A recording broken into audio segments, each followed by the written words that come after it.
12 of the deadliest alien soldiers were sent to kill one human. No backup.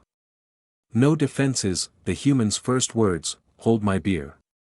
In the military history of the Krull Dominion, very few missions were considered guaranteed victories. This was one of them. Operation Thundernet, target, human designation Sergeant Luke Mason, location, Outpost Delta, 19, an abandoned Terran fuel relay on the edge of neutral space. Mission parameters were simple. Point 1 human. No reinforcements, capture or terminate. The Dominion deployed its finest unit, the Zartak Elite, enhanced reflexes, adaptive armor, neural combat overlays, the most feared bio-engineered killers the Krull had ever produced. They landed silently under the dim red glow of a dying sun, surrounding the rusted outpost. Sensors confirmed a single heat signature inside. No defenses. No traps. Commander Skrelver clicked his mandibles, pathetic. Bag the ape and go home. They breached the door. That's when they heard it. A slurred, confident voice echoed through the base, hold my beer. Sergeant Luke Mason had been off duty for 3 weeks. After 16 back-to-back deployments, High Command finally forced him to take leave, which he spent alone in a half-powered outpost, drinking low-grade Terran beer and talking to himself. He'd watched every episode of Duct Tape Wars twice. He was bored. So when the motion sensors tripped and external cameras showed 12 elite aliens moving like they owned the place, Mason sighed, stood up, and gently set his half-finished beer on a crate.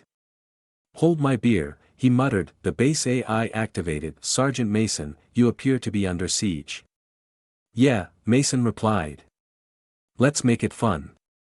The first Zartak entered, scanning with infrared and quantum pulse vision. Nothing. He motioned forward. Point 2 more followed, then the ceiling exploded. A steel panel dropped like a guillotine, crushing one soldier into the floor. Another was yanked upward by an improvised pulley system, cables and counterweights made from old gym equipment. A voice echoed from above, welcome to Home Alone, Space Edition. Blaster fire erupted, but the human was already gone. The squad regrouped, -2. Commander Skrelver snarled. This human plays games. No, sir, his lieutenant replied. He's hunting us.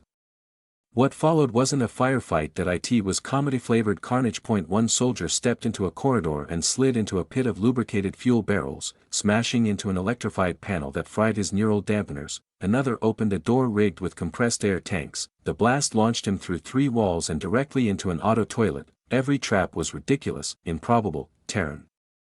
And every single one worked. Mason wasn't just trained, he was creative, and he was having fun. When only 4 Zartak remained, the laughter stopped. Skrelver's claws trembled. He mocks us.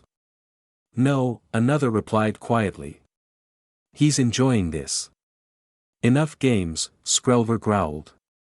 Flood the outpost with nerve gas. The control pad exploded in the trooper's face, rigged with a proximity voltage surge. From down the hall, Mason shouted, I told you not to touch my stuff. The last 3 soldiers barricaded themselves in the power core, their strongest position. That's when the sprinklers activated. A thick, sticky foam rained down. It smelled like old nachos and gym socks. What is this? One hissed. Mason's voice crackled over the intercom, beer foam, boys. Took me hours to squeeze it out of the barrels. Then ignition, the foam burst into flames, not lethal, just enough to cook their suits and pride. Through the smoke walked Mason, singed shirt, welding goggles. A bat made from pipe and duct tape. No hard feelings, he said. But next time, knock first. Skrelver charged. Mason sidestepped, tripped him, and pinned him with a single elbow. As unconsciousness took him, the commander whispered, humans aren't supposed to be this smart. Mason grinned, we're not. We're just insane.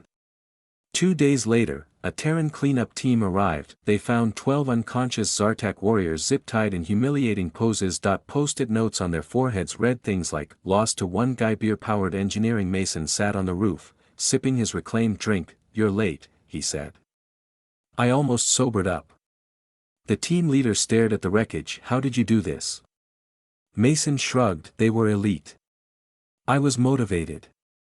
He raised his beer to underestimated humans. And to whoever held my beer.